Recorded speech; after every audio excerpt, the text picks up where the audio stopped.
What's up YouTube, Capital G here. Got a couple of excellent duels for you guys to check out. The first is going to be two zombie players battling it out. We got very different philosophies here. We got pure zombies at the top, which obviously is a lot more focused on synchro summoning. They have hella tuners like Unizombie, so on and so forth. And then we got Vendreads at the bottom featuring incantations. They're not, the incantations aren't zombies, but you get what I mean. And obviously this deck wants to ritual summon until the cows come home, and it definitely can link summon and make some strong plays, but synchro summoning not so much of what it's trying to accomplish. Anyways, let's see who's going to go first. I'm almost certain it's going to be Vendreads, and Extravagance is going to have to be that first play. That's going to soak up the Ash Blossom and Joyous Springs. However, even when you look at this hand and you think, oh man, that hurts, maybe not so much as you would think, because this is probably going to be a +2, and that's obviously going to search some cards. And then Extra Foolish Burial, send Herald of the Arclight to the grave, that'll get you a search. And finally, Pre-Preparation of Rites is also going to be kind of like a +1, and that will get you some searching. So I don't really think the one Ash Blossom is really going to hurt all that much. Incantations hitting the field,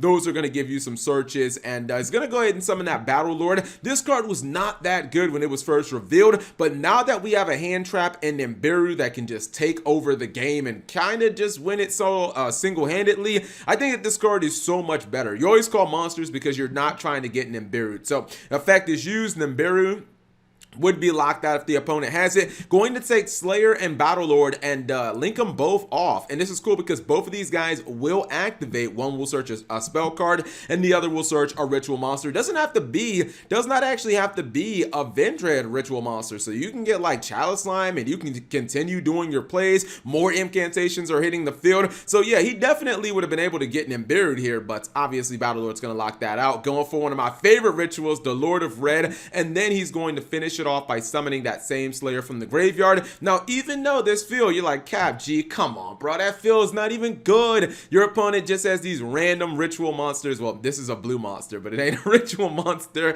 Your opponent's got these little weak rituals, these 2400 monsters on the field. Do not sleep on this board. This is technically 4 interruptions, even though you only see a couple of ritual monsters, because this guy, the Revendread Slayer, this one has the effect, well, because it was summoned using certain Vendread monsters, it can banish an opponent's special summon monster and it can go after our back row. And then the Lord of Red, anytime an effect is activated, it can just start popping stuff. And it's not a hard once per turn either. So he can probably get like 4 maybe pops or banishes combined with these 2 cards. And you're going to see it right here. His opponent goes for the Unizombie, which obviously is like one of the bread and butter plays of pure zombies, but he's not having it. Vendread Slayer targeted. Lord of Red says, hey, I want to get some negates. Then he says, you know what? You want to get negates? I'm going to go, or you want to get disruptions? I'm going to go ahead and I'm going to pop the zombie world. And then Lord of Red says, I'm going to go ahead and pop something else as well. So even though he only had 2 monsters, he's popping 4 cards. Well, and 2 of them are getting banished as well. And he should be able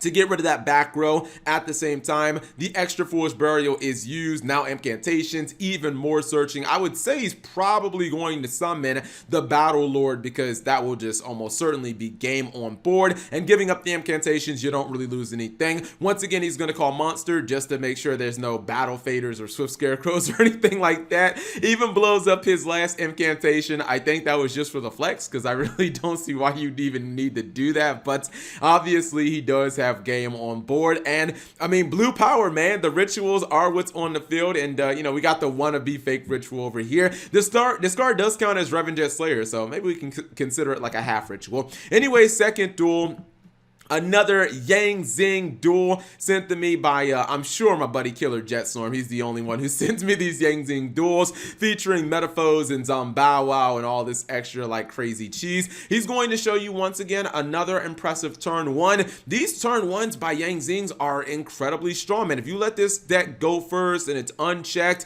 because they have multiple counter traps that they have access to, it can be very difficult. Plus they can synchro summoning, or they can synchro summon during the opponent's turn, and they can use Baxia when they're going to synchro summon, so that can remove cards off the opponent's field. I believe he probably will throw out the Galaxy Cyclone. He's targeting the 9 pillars, so there's really no reason not to chain it. I think if he was targeting one of these 2 cards, the combination or the counter, maybe he would not have used the the 9 pillars. But when you're going to go ahead and target the 9 pillars, why not just take the 1,000 life points? Chi-Wen will activate. He can also activate the Metaphos counter because the 9 pillars does destroy one of your Yang Zing monsters. So he's able to load his field up, and now he has the tuner and the non-tuner he needs. He will probably be able to synchro summon here. Let's see if he waits for him maybe to go for, okay, he's not going to go for a Link monster. Instead, going to go for Mirage Stalio, and boom, drops the Baxia on his head using the monsters. And yeah, those 2 monsters are going to be spun. Now, because it's Salamangreat, they can still do a little bit of pushing. He should be able to get to Sunlight Wolf and then Tensei Reincarnation summon it, get the rage back from his graveyard. But I don't know, man, it still looks like he's in a very bad position.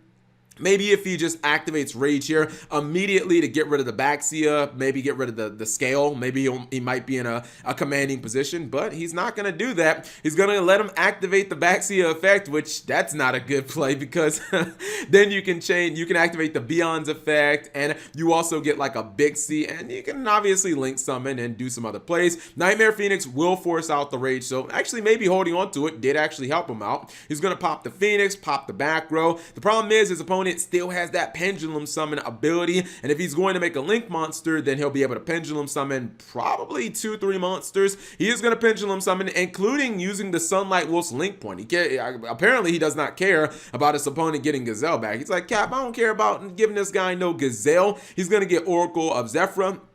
This could be a monster that he's looking to normal summon, or maybe he wants to use it as discard fodder. He is going to summon the Mithrium. That at least is going to get rid of one of these monsters. A simple bounce maybe for the Sunlight Wolf to get it off the field. And he's also going to go, this is crazy, right? He's going to summon one of the Tenyi monsters. This is the Tenyi Link 2, and this card's actually very strong in Yang Zing. It can Monster Reborn a Tenyi monster, or excuse me, a worm monster that is in your graveyard, if I'm not mistaken. And this can actually bring back Baxia. That's kind of crazy. I don't think I've ever seen that play in Yang Zings. So he's going to bounce the Sunlight Wolf off the field. He also bounced the Sea Archiver. And yeah, just like that, bringing back Baxia from the graveyard. This is more than enough damage. Had to use every single card pretty much at his disposal, including his hand. But doesn't even matter because he got exactly where he needed to go. Also, yeah, this guy does point down. I'm always confused about Nightmare Unicorn because for some reason I always think that it points up, but then it ends up pointing down. I don't summon the card very often. Anyways, hopefully you guys enjoyed those duels. If you did, give the video a thumbs up. Thank you guys for watching. As always, subscribe if you have not already, and turn on that notification bell for daily videos. And this is what the build of Vendreads looks like on paper. You guys can see this build is built for maximum consistency. There are so many cards that Ritual players have at their disposal that can get them other cards. Essentially, every spell card that doesn't like or let you Ritual summon is kind of built to get you more cards, whether it be Extravagance, get you 2 cards, Pre-Preparation of Rites, get you Slayer, and Origin, that's 2 cards, Extra Foolish Burial, and Preparation of Rites will both get you additional cards. Like, you can kind of blow through your deck as quickly as you want, essentially. The Incantation entire archetype, for the most part, activate these guys from the hand. They'll generally get you 2 cards because they pull out another monster from your deck, and that monster can add like a Ritual spell or Ritual monster. It's actually fascinating how much how much support Rituals have gotten, whether it be direct support like pre-prep or even indirect support, things like Extravagance and Extra Foolish Burial that work so well in Rituals. So yeah, I definitely do like Vendreads, the ritual version, specifically because when you summon the Battle Lord, you can lock out something like Nibiru, a card that can beat a lot of combo decks, but not this combo deck. Your call monster effect, and your opponent simply can't use it to disrupt any of your plays.